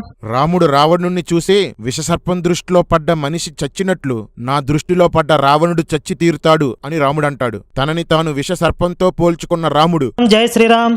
యుద్ధం చేసి అలిసిపోయి రాముడు కూర్చున్నాడట. అంతలో అగస్త్యముని వచ్చి, అదేనండి, సూర్యుడు వరుణుడు కుండలో వీర్యాలు కార్చుకున్నప్పుడు పుట్టాడు కదా, ఆ ముని రామునితో ఆదిత్య హృదయం అనే మంత్రం నేర్పించి ఈ మంత్రం 3 సార్లు జపిస్తేనే నువ్వు రావణుణ్ణి చంపగలవు అని చెప్తాడు. మంత్రం జపించగానే సూర్యుడు రామా త్వరపడము అన్నాడట. వెంటనే రథంపై యుద్ధానికి బయలుదేరాడట. సూర్యుడు మాట్లాడమేంట్రా, ఈ సొల్లేంట్రా, మాకు మా దేశానికి ఈ కర్మేంట్రా? రాముడు, సారథి రావణుడు చావడానికే వస్తున్నాడు, రథాన్ని పోనివ్వు అంటాడు. వెంటనే రావణుడు బాణాలతో రాముడి కడుపులో ఫసక్. ఒరే పిచ్చి కుక్కల్లారా, రాముడితో లక్ష్మణుడు విభీషణుడు తోడై యుద్ధం చేసినా, ఇంద్రుడు రథం ఆయుధాలు ఇచ్చినా, అగస్త్యుడు మంత్రం నేర్పినా, వానరులు శిలలతో రాముడి పక్షాన యుద్ధం చేసినా ఏం పీకలేదేంట్రా మీ రాముడు? కనీసం కడుపులో గుచ్చుకున్న బాణాన్నైనా పీక్కోమనండ్రా. మీలాంటి ఎర్రి కుక్కలకి ఈ ఎర్రి రామాయణమే కరెక్ట్రా. ఇక దేవతలకి దేవుళ్ళకి రాముడి పరాక్రమం మీద సందేహం వచ్చేసింది. రావణుడి రథంపై ఇంద్రుడు రక్తపు వర్షం కురిపించేశాడు. సుడిగాలులు చుట్టేశాయి, గ్రద్దలు చుట్టుముట్టాయి. రావణుడి రథం దగ్గర భూకంపం వచ్చేసింది. ధూళి లేచి రావణుడి కళ్ళల్లో పడిపోయింది. అయినా రావణుడు రాముని రథధ్వజంపై బాణాలు వేస్తే రథశక్తి వలన అవి నిర్వీర్యం అయిపోయాయి. రే మాడా, రామశక్తి వల్ల కాదు, రథశక్తి వలన. వెంటనే రాముడు రావణుడి రథధ్వజాన్ని పడగొట్టాడు. రావణుడి రథధ్వజాన్ని ఎన్నిసార్లు పడగొడతారా? ఏంట్రా ఈ పిచ్చి రామాయణం? రావణుడు గదలు విసిరితే రాముడు బాణాలతో వాటిని కొట్టాడు. ఆ గదలు ఎగిరి వానరుల మీద పడిపోయాయి. ఏంటి రామా ఇది? గురి ఎటు పెట్టావు? గురి తప్పలేదు, తప్పించాను, నేను వీరుణ్ణి. గుడ్, ఎల్కేజీలో పడండి. రాముడు రావణుడు ఒకరినొకరు బాణాలతో కొట్టుకుంటున్నారు. రాముడు ఒకేసారి 20, 30, 60, 100 బాణాలు రావణుడి రథంపై వేశాడట. ఒకేసారి 100 బాణాలేంట్రా? ఆ బాణాలకు రావణుని తల తెగిపోయి మరలా వచ్చేస్తుంటే రాముడు మళ్లీ 100 బాణాలు తలకే వేస్తున్నాడు. అప్పుడు రథసారథి అయిన మాతలి, ఏమీ ఎరగనివాడిలా ఇలా చేస్తున్నావేంటి రామా? బ్రహ్మాస్త్రం వెయ్యి అని గుర్తు చేశాడట. ఎర్రిరాముడు బ్రహ్మాస్త్రాన్ని మర్చిపోయాడట. కాకి మీద వెయ్యడానికి మాత్రం గుర్తుంది, ఇక్కడ గుర్తు రాలేదట. జై గజనీరామ్. రాముడు బ్రహ్మాస్త్రం పట్టుకొని లాగి రావణుడి గుండెపై కొట్టాడు. అది రావణుణ్ణి చంపి మళ్లీ రాముడి బాణాల్లోకి వచ్చి కూర్చుందట. అలా రావణుణ్ణి రాముడు చంపాడు. నో, అందరూ కలిసి రాముడితో చంపించారు. ఆకాశం నుండి పూలవర్షం కురిసింది. అందరూ రాముణ్ణి పొగుడుతున్నారు. రామాయణంలో రాముని సూరత్వం ఇదే. ఎవరు నేరస్తులో పక్కవాళ్లే చెప్తారు, వారిని ఎలా చేరుకోవాలో పక్కవాళ్లే చెప్తారు, వారిని ఎలా చంపాలో పక్కవాళ్లే చెప్తారు, వారి దగ్గరకు వెళ్లడానికి దారులు పక్కవాళ్లే వేస్తారు, వారిని చంపడానికి ఆయుధాలు పక్కవాళ్లే ఇస్తారు, చంపాలనుకున్న ఆ శత్రువుని పక్కవాళ్లే గాయపరుస్తారు. ఆఖరిగా రాముడు బాణం వేసి నేనే పీకాను అంటాడు. కేక్ కోసిన పిల్లాడి చుట్టూ చేరి అందరూ చప్పట్లు కొడుతుంటే ఆ పిల్లోడు మురిసిపోయినట్లు అందరూ రాముణ్ణి పొగుడుతుంటే ఈ పిల్లబచ్చ అలా మురిసిపోతూ ఉంటాడు. రామాయణం ఎంత దారుణమైన సొల్లు కదంటే, రావణుని భార్య మండోదరి వచ్చి రావణుణ్ణి చూసి ఏడ్చి శ్రీరాముడు మహాయోగి, పరమాత్మ, మహాత్ముడు, సమస్త ప్రాణుల్ని పోషించువాడు, మహావీరుడు అని పొగుడుతుంది. రామాయణం సొల్లు కథ కాబట్టే వాలిని చంపినప్పుడు వాలి భార్య, రాక్షసుల్ని చంపితే రాక్షస భార్యలు, రావణుణ్ణి చంపితే రావణ భార్యలు రాముణ్ణి పొగుడుతారు. నా జీవితంలో నేను చదివిన అత్యంత పరమ చెత్త పుస్తకం, పెంట మీద వెయ్యడానికి కూడా అర్హత లేని పుస్తకం రామాయణమే. రావణుణ్ణి చూసి ఏడుస్తున్న మండోదరి వక్షస్థలం కన్నీటితో తడిసిపోయిందట. అరే మాడా, ఇప్పుడు కూడా వక్షస్థలాన్ని వదలరేంట్రా? నలుగురిని కనాలి. మరి మీరు కన్నారా? కనాలంటే ఒకరే కనలేదు కదా నాన్న, తోడు ఉండాలా వద్దా? మీకా? మరి ఎవరికైనా ఓకే. ఎవరన్నా ఒక చేతితో చప్పట్లు వస్తాయా? లేదు. ఇది కూడా అంతే. నేను 100 మందిని కందాం అనుకుంటున్నాను. అది రెడీ? అయినా కొడుకుని వెయ్యండి. నాకు తెలిసి రామాయణంలోకెల్లా నిజమైన రసిక వీరుడు వాల్మీకే. పెళ్లి చావు, నవ్వు ఏడుపు, ఏ సందర్భమైనా సరే వక్షస్థలాన్ని వర్ణించడం మానడు వాల్మీకి. రావణుడి చావు చూసి అతని తమ్ముడైన విభీషణుడు ఎంతో ఏడుస్తాడు. వెన్నుపోటు పొడిచి కన్నీళ్లు కారుస్తున్నావా విభీషణ? ఇతని నటనను నమ్మేసిన ఎర్రిరాముడు అతనిని ఓదారుస్తూ, రావణుడు రోషంతో వీరోచితంగా పోరాడి మరణించాడు, నిర్భయంగా పోరాడి క్షత్రియ ధర్మాన్ని నెరవేర్చాడు అని చెప్తాడు. రామా, నీకంటే రావణుడే బెటర్ కదా. క్షత్రియుడు కాని రాక్షసుడు క్షత్రియ ధర్మాన్ని నెరవేర్చాడు. క్షత్రియుడైన నువ్వు ధర్మం తప్పి యుద్ధం చేశావు. ఈ విషయాలన్నీ సీతకు తెలిస్తే నాకు రాముడొద్దు, లంకలోనే ఉండిపోతానంటుందో ఏంటో. మీరు తిట్టాలనుకుంటే నన్ను తిట్టండి, కొట్టాలనుకుంటే నన్ను కొట్టండి, ఆయనే అనొద్దు. ఏంటి వీడు నీకు ఆయన అయిపోయాడా? మీరు భర్త అయితే ఆయన ఎక్సు. సమరంలో చనిపోయిన శూరుని కోసం శోకించకూడదు అంటూ విభీషణుడికి నీతి సూత్రాలు చెప్తాడు. చెప్పావులే సొల్లు. లక్ష్మణుడు చచ్చినప్పుడు చావు బ్రతుకుల్లో ఉన్నప్పుడు ఎందుకేడ్చావు? సందు దొరికితే చాలు సొల్లు చెప్పడానికి వచ్చేస్తాడు. విభీషణుడు, అలాగే రామా, కాని దుఃఖాన్ని ఆపుకోలేకపోతున్నాను. నువ్వు అనుమతిస్తే నేను అంత్యక్రియలు చేసి వస్తాను అంటాడు. అందుకు రాముడు సరే అంటాడు. వెంటనే విభీషణుడు, రామా, ఇతడు ధర్మం తప్పినవాడు, దుష్టుడు, ఇతడు నాకు శత్రువు, ఇలాంటి వాడికి నేను అంత్యక్రియలు చెయ్యను అంటాడు. ఒరే, ఏంట్రా ఈ రామాయణం ఎటుపోతుందిరా? అంతా తేడాయను, అందరూ తేడాయను. ఇతని మాటలు రామునికి ఎంతో నచ్చాయట. మొత్తానికి రావణుని శవాన్ని గంధపు చెక్కలతో తగలబెట్టారు.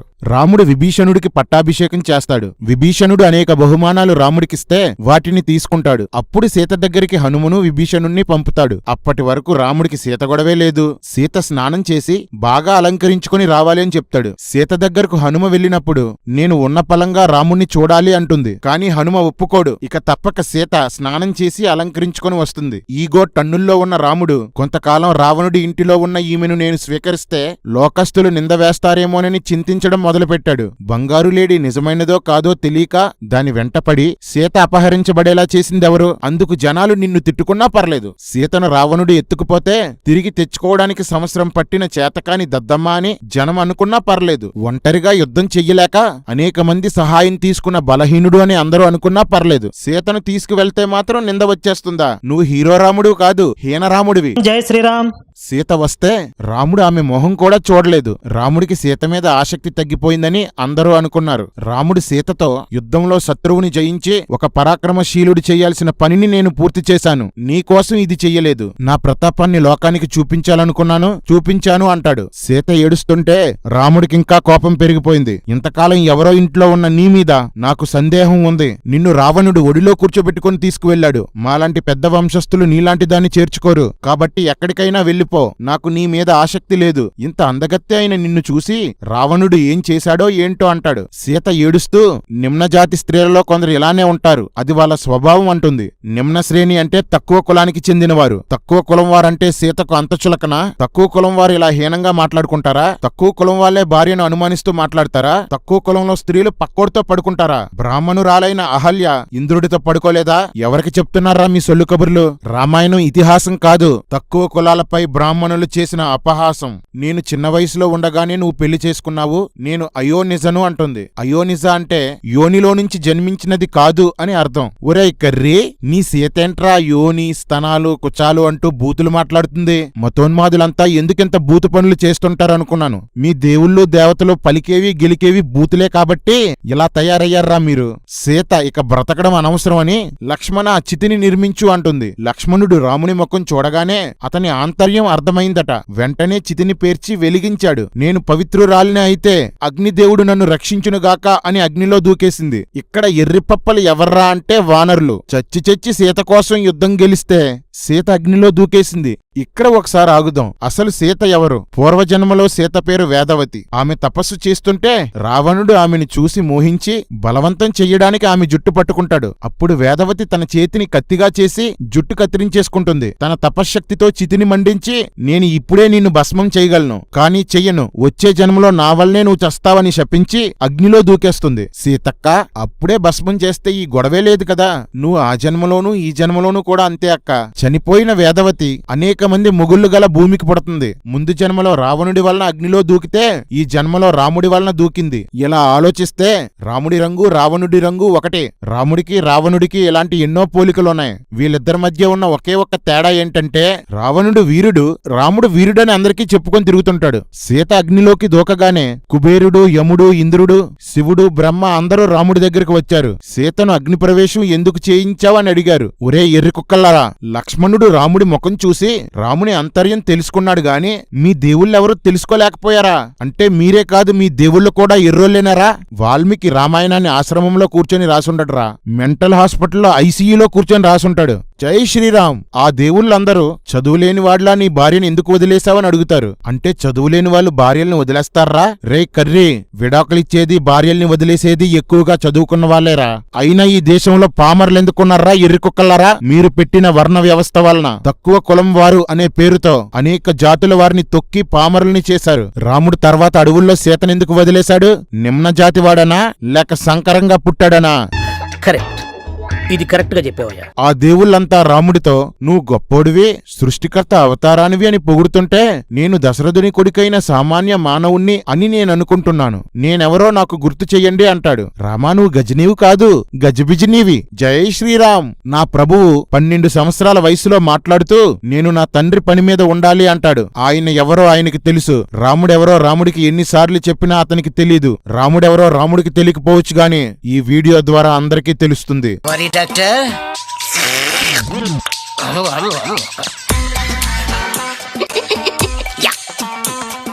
ఒక డాక్టర్ అయ్యుండి అలా బిహేవ్ చేస్తున్నాడు ఏంటండి? అతను డాక్టర్ కాదు. మరి ఇప్పటి వరకు మనం మాట్లాడుకున్న మెమరీ లాస్ పేషెంట్. రాముడు విష్ణువు అవతారమని బ్రహ్మ చెప్తాడు. అవతారం పూర్తయిపోయింది కాబట్టి వైకుంఠానికి వచ్చే అంటాడు. ఇలా మాట్లాడుతుండగా అగ్నిదేవుడు సీతను ఒళ్ళో కూర్చోబెట్టుకుని అగ్ని నుండి బయటకు తీసుకువస్తాడు. రామా, రావణుడు ఒళ్ళో కూర్చోబెట్టుకున్నాడని అగ్నిలో దూకమన్నావు, అగ్ని ఒళ్ళో కూర్చోబెట్టుకొని తీసుకొచ్చాడు, ఇప్పుడెందులో దూకమంటావు? సొల్లు రామాయణం మీరునే. ఇదే మాట సీత అడిగితే నువ్వు అసలే కాముడివి, ఈ సంవత్సరం పాటు ఖాళీగా ఉన్నావని గ్యారంటీ ఏంటి? అగ్నిలో దూకి నిరూపించుకో అంటే ఏం చేస్తాడు రాముడు? అగ్నిదేవుడు రాముడితో ఈమె పవిత్రురాలని శేల సర్టిఫికెట్ ఇస్తాడు. అప్పుడు రాముడు ఈ విషయం నాకు ముందే తెలుసు అంటాడు. రామా, నీలాంటోన్ని లోకమంతా సీతాదేవి పవిత్రత తెలుసుకోవాలని కామకోరికతో నేను సీతను ఏలుకోలేదు, ఆమె పవిత్రురాలు కాబట్టి ఏలుకున్నానని అందరూ తెలుసుకోవడం కోసమే ఇలా అన్నాను అంటాడు. ఇది కూడా అబద్ధమే, గుర్తుపెట్టుకోండి, తర్వాత చెప్తాను. ఒరే పిచ్చోళ్ళారా, సీతను అగ్ని పరీక్ష చేయించాలనుకుంటే ఆ విషయాన్ని రాముడు నేరుగానే చెప్పొచ్చు కదరా. ఎందుకు ఆమెను అవమానించి హీనపరిచాడు? రాముడు సీతను పొగిడి గణపరిచి మహాత్ముడు కీర్తిని వదలనట్లు నేను సీతను విడిచిపెట్టుట అసంభవం అంటాడు. ఒరే ఎర్రి కుక్కల్లారా, మరెందుకురా అడవుల్లో వదిలేశాడు? ఇలాంటి మాట నిలకడలేని వాడి పేరు గోడల మీద రాస్తున్నందుకు ఎక్కడ కొట్టాలరా మిమ్మల్ని? అప్పుడు శివుడు రాముడి దగ్గరకు వచ్చి నీవు కిందే ఉండి అయోధ్యను పాలించు, ధర్మాన్ని స్థాపించు, 11,000 సంవత్సరాలు పూర్తయ్యాక స్వర్గానికి రా అంటాడు. ఇది కూడా గుర్తుపెట్టుకోండి.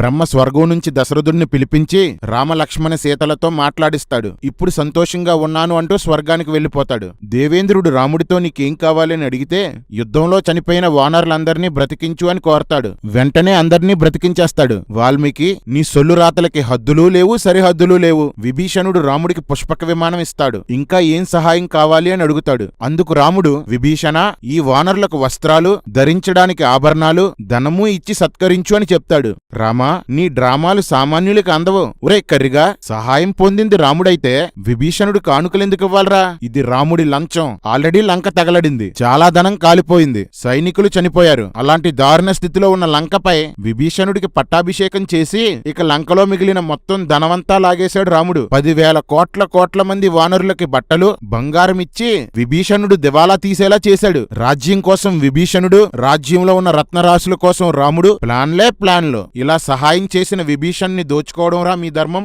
రాముడు విమానం ఎక్కి సీతను ఒళ్ళో కూర్చోబెట్టుకుని, విభీషణ, ఇక మీదటి ఇంద్రాది దేవతలు కూడా నిన్ను ఎదిరించలేరు అని వరమిస్తాడు. బుద్ధి రాదారా మీకు? బ్రహ్మ వరమిచ్చినందుకే రావణుడు నాశనాలు చేశాడు. ఇప్పుడు విభీషణుడికి రాముడు వరమిస్తున్నాడు. బుర్రలేని బ్రహ్మ, అసలు ఏమీ లేని రామ, ఇదంతా మన కర్మ. ఇందాకే ఇంద్రుణ్ణి వరమడుక్కున్న రాముడు ఇప్పుడు వరాలిచ్చేస్తున్నాడు. ఏ క్యారెక్టర్ ఎప్పుడు ఎలా మారుతుందో, ఎవరు ఎప్పుడు ఏం చేస్తారో తెలియని అట్టర్ ఫ్లాప్ సినిమా రామాయణం. మేము కూడా వస్తామని వానర ప్రముఖులు అడిగితే అందర్నీ విమానంలోకి ఎక్కించేసుకుంటాడు. విమానంలో వెళ్తూ యుద్ధం ఎలా జరిగిందో, ఎవరు ఎవరిని ఎక్కడ చంపారో వివరిస్తూ సేతు కోసం మాట్లాడుతూ సేతుని ఇక్కడ్నుంచే ప్రారంభించాం. దాని పేరు సేతుబంధము. ఇది ఒక పుణ్యక్షేత్రం అంటాడు. ఒరే ఎర్రి కుక్కల్లారా, సేతు కట్టకముందే దానికి సేతుబంధం అని పేరెలా వచ్చిందిరా? పుణ్యక్షేత్రం ఎలా అయిందిరా? చెప్పారులేరా సొల్లు పురాణం. దాని పేరే రామాయణం. జై శ్రీరామ్. సీత, అదిగో నాన్నగారు పాలించిన అయోధ్య నగరం. అయోధ్యాదేవికి నమస్కరించు అంటాడు. అయోధ్యాదేవి ఎలా అయిందిరా? అయోధ్యాదేవిని పాలించే వాళ్ళందరూ ఆవిడికి భర్తలా? అలా అయితే ముందు తండ్రి, తర్వాత కొడుకు అయోధ్యాదేవికి భర్తలవుతారా?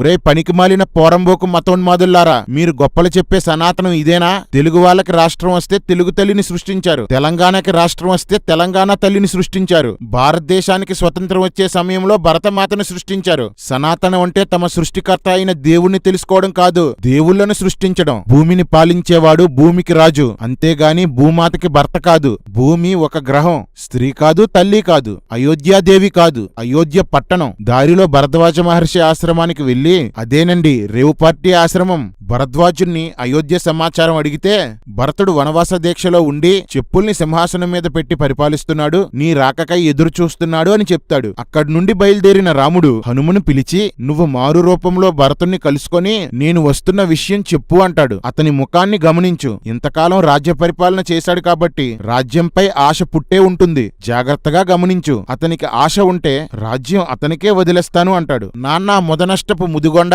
పందిప్రసాదు, మాడదాసు, కర్రే, లంబడే రాముడి కోసం తండ్రి కోరికను లెక్క చేయకుండా అహాన్ని చంపుకొని చెప్పుల్ని సింహాసనం మీద పెట్టి వనవాసం చేస్తూ బెంగతో బక్క చిక్కిపోయిన భరతుణ్ణి అనుమానించాడంటే మీ రాముడు ఎంత మూర్ఖుడు, ఎంతటి అనుమానపు పిశాచి. భరద్వాజ మహర్షి చెప్పినా అనుమానించాడంటే మీ రాముడు ఆత్మీయ రాముడు కాదు, అనుమానాల రాముడు. జై శ్రీరామ్. రే బోకులు, అవతారాలు ఎందుకెత్తుతారా చెప్పండి? 10,000 సంవత్సరాలు అయోధ్యను పరిపాలించి ధర్మాన్ని స్థాపించు, ఇందుకే నువ్వు వచ్చావని శివుడు చెప్పినా భరతుడికి ఆశ ఉంటే అయోధ్యను వదిలేసి అరణ్యానికి పోతాడా?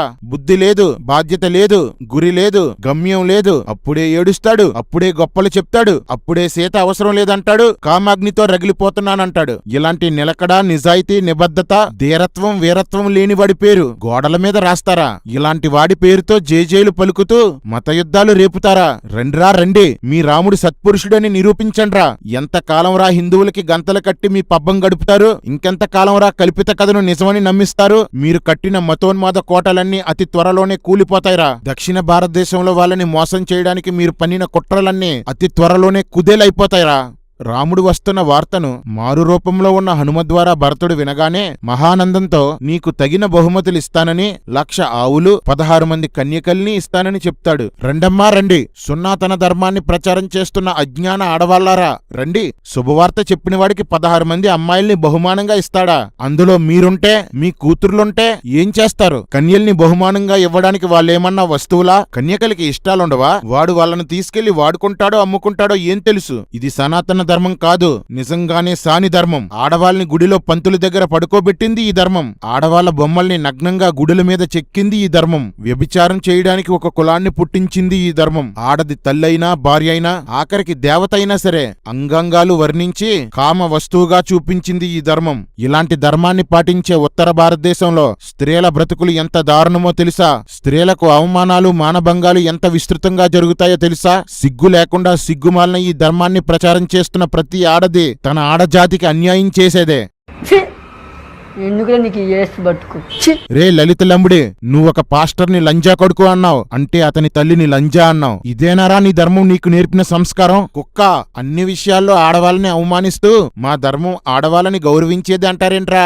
రాముడు వస్తున్నాడని రంగుల ముగ్గులతో అయోధ్యను అలంకరించారు, గాలిపటాలు ఎగరేశారు. తలపై రాముని చెప్పులు పెట్టుకుని భరతుడు ఎదురెళ్లాడు. అందరూ కలుసుకున్నారు. భరతుడు రాముడికి సాష్టాంగ నమస్కారం చేసి ఈ భూమండలం ఉన్నంతకాలం నువ్వే ప్రభువు అంటాడు. అందుకోసమే ఎదురు చూస్తున్న నటరాముడు క్షణం కూడా ఆలస్యం చేయకుండా తదాస్తు అంటాడు. పట్టాభిషేకం ఏర్పాట్లు మొదలుపెట్టారు. రాముడి జడలు విప్పి స్నానాలు చేయించారు. ప్రతి ఇంటి మీద జెండా పెట్టుకున్నారు. అదే ఇప్పుడు తగిలిస్తున్న కాషాయి జెండాలు. సీతారాములను పట్టాభిషేకం చేశారు. అప్సరసులు వచ్చి నాట్యం చేశారు. రాముడు వానర ప్రముఖులకు బహుమానాలిచ్చాడు. వానరులంతా కిష్కిందకు, విభీషణుడు లంకకు పోయారు. తరువాత ధర్మాత్ముడైన రాముడు లక్ష్మణుణ్ణి యువరాజుగా ఉండమని, తనతో కలిసి పరిపాలించమని ఎంత బ్రతిమాలినా లక్ష్మణుడు ఒప్పుకోలేదు. అప్పుడు భరతుణ్ణి యువరాజుగా చేశాడు. దిక్కుమాలిన ధర్మమంతా నక్క రాజకీయాలే.